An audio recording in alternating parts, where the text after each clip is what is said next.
Hey guys, welcome to a new comic book review. Today we're talking about Marvel Comics Presents number 8. So let's jump into it. 3 different stories. So let's jump into it. Starting off with the first story is obviously the continuation of the Wolverine story. What's called Wolverine the Visual Part 8 by Charles Soule. He's a great writer. And the artist is Dale Knives. I know I'm saying it wrong. This art is amazing. So let's jump into it. We have Wolverine. He looks pretty old. Kind of like, he looks like this. Not all, I would say all, but definitely look like he has some age to him. Claws. He's in Mama Bea, Mama B-A-I, Mama Bea. I'm sorry I'm saying that wrong, but he finds this girl. He's with this girl who obviously we know is somehow her daughter. And he's like, yeah, I know what the whole thing is with me and my daughter. I'm trying here to help you save it. And like, I'm here, so I'm gonna tell you what to do. I have a plan. I'm gonna go to this place and stop this guy who we have to fight every 10 years once and for all, and eventually kill him and beat him so we don't have to deal with it anymore. So he's like, I don't care about you and you're not my father, all this kind of stuff. But then he eventually does open everything, like, going, like, he's like, that's it. He's like, Wolverine's like, that's it, that's all it takes to get the hell. I'm like, yeah, getting the hell's easy. Getting out is going to be the hard part, kinda. So they go in, and of the monster thing, he's about to go in. He uses his claw to open the door, and then a monster comes in, takes him, grabs him in. Obviously, then we see the girl, or her daughter, open up and kind of kill the guy. Like, I'm coming here, I can't let you do this, I can't let you stop him, it's my job to stop him, whatever. Because he kind of followed him in here, and we see a bunch of monsters, and then they start fighting the crap out of him, and killing him, and doing all this stuff. I'm like, yep, killing all these monsters. Creepy looking monsters. And then eventually one of us he finds like, hey, wait, I said something. It's like, oh my god, it's like, I found my mother, and she's hanging up upside down and bleeding and stuff and getting cut open and bleeding. It's like, oh, I'm like, and then that's with to be concluded. So I'm like, oh, so this is gonna conclude the next issue? There's only 9 parts? I'm like, that seems weird. That also could be where the book is ending. The next issue could be the final issue for this book, which kinda sucks. But at least the book 9 issues, that's better than other books. But yeah, that's where that ends. I liked it. The Wolverine story was great. I'm going to say my opinions of each story when I finish them, just to make it easier. And then we'll give my entire rating and stuff at the end. The Wolverine story was great. It just felt like it continues the story. I thought at one point I was like, I feel like we're not getting much, but I'm like, we're not getting anywhere. It seems like it's going a little slow. But at that point I'm like, okay, so this is them finally going to confront the guy. And then here will be the conclusion. I'm actually really excited to read that. And then we have next is Spider-Woman gets the spotlight. I'm like, thank you. I like this because I feel like Marvel Comics Presents, I'm not against you having Captain America, Spider-Man, Cable stuff, but I think what this book should be is like, the main story should be, like, you have the Wolverine story, that's the main book, right, going on right now. And that's going to end and you can change it after that, or if you, I don't know if the book is going to continue after the next issue, is going to be the last issue, I don't know how long the series is going to go for, but some people might already know. But I like when you have the other 2 stories on more lesser known heroes. I'm not saying you can't do Captain America and those guys, because I think you should once in a while, because those are going to help us out, but you should focus on, there's so many other characters in the universe. This is a great way to spotlight them, and that's why I like this issue particularly, because we get to see the more cool characters, or characters who at least don't have books. And Spider-Man, one of the characters, I'm like, they're not a book right now. I'm like, yes, he's a great character. So it says her, and she's with her daughter, holding her daughter, she's on the computer, and it's like, Spider-Man, you got identity revealed. And she's like, what the hell? My identity did not get revealed. And then she wants to see the thing where the identity gets revealed. I'm like, wait, that's not me. And then she goes to Ben over, calls him, like, to get the whole thing, figure out what's going on. Like, okay, here, she's Fred. Okay, here's Fred, you need to, watch the baby and stuff, I need to go figure out what's going on. Like, so they go to the school and figure out who this person is. They knock on the door, and I'm like, hey, I'm Spider-Woman, I know they explain the whole thing, and she's, like, really excited about it because of all the stuff, like, I mean, death threats and all this kind of shit.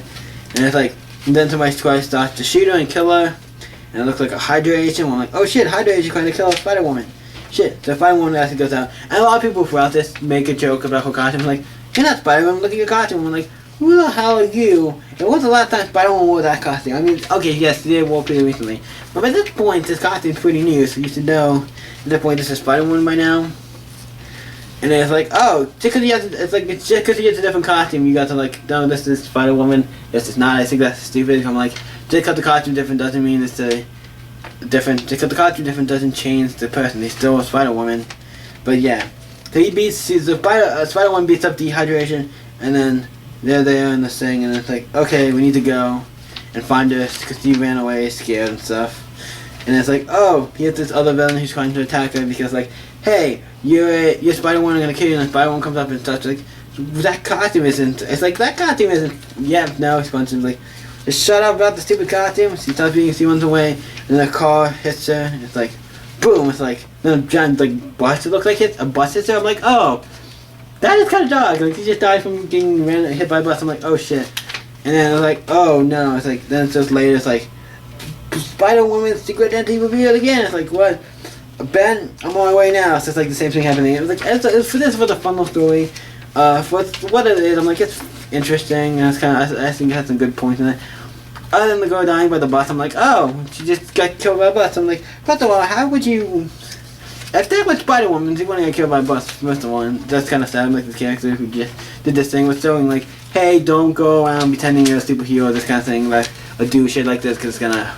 It's not good, like, pretend you're somebody else like this, especially a superhero. It kind of sucks, so you probably shouldn't do that. And then we get to our last story, what's the one I'm sorry if I'm not as familiar, this is White Fox. Who, if anybody asks me, who the hell is White Fox? It says her first appearance was in Contest of Champions #1.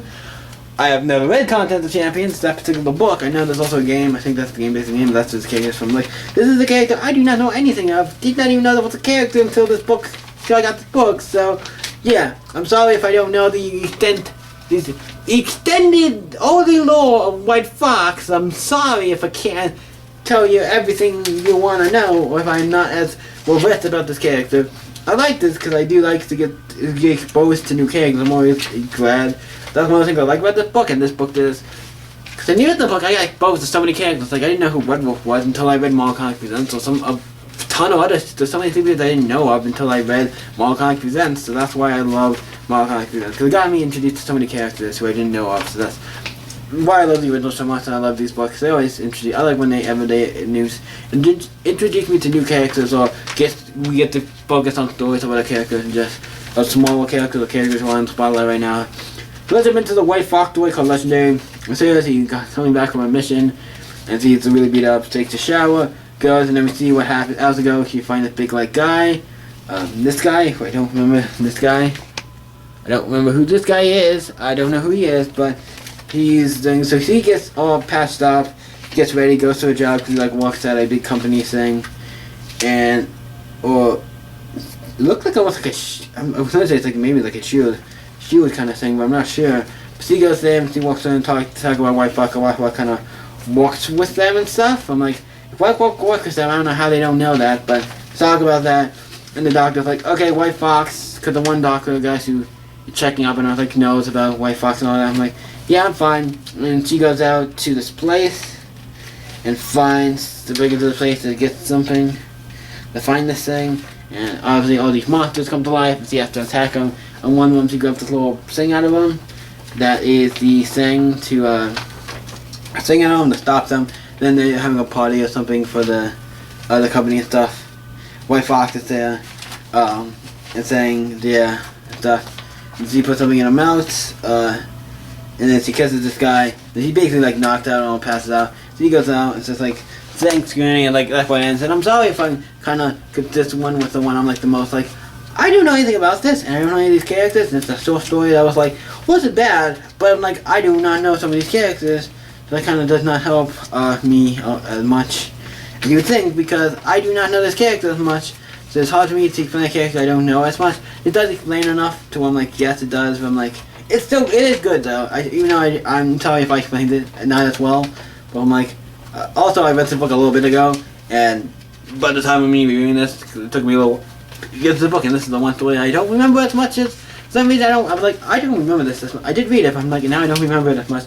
Maybe I have to read these more sooner. But it is really great. I did enjoy it. I do remember it. Like, it is a good book. I do think it's probably the weakest story out of the bunch, but that's also because, like I said, I'm not as versed on the characters, maybe that has something to do with it. But the other two are really great. This book is still great, though. Morgan percent number 8. What are we ranking this on the scale? It gets an 8. It gets an 8. It would get higher. But the White Fox story was not my biggest cup of tea. It wasn't bad, but it wasn't like my favorite. The others were really good though.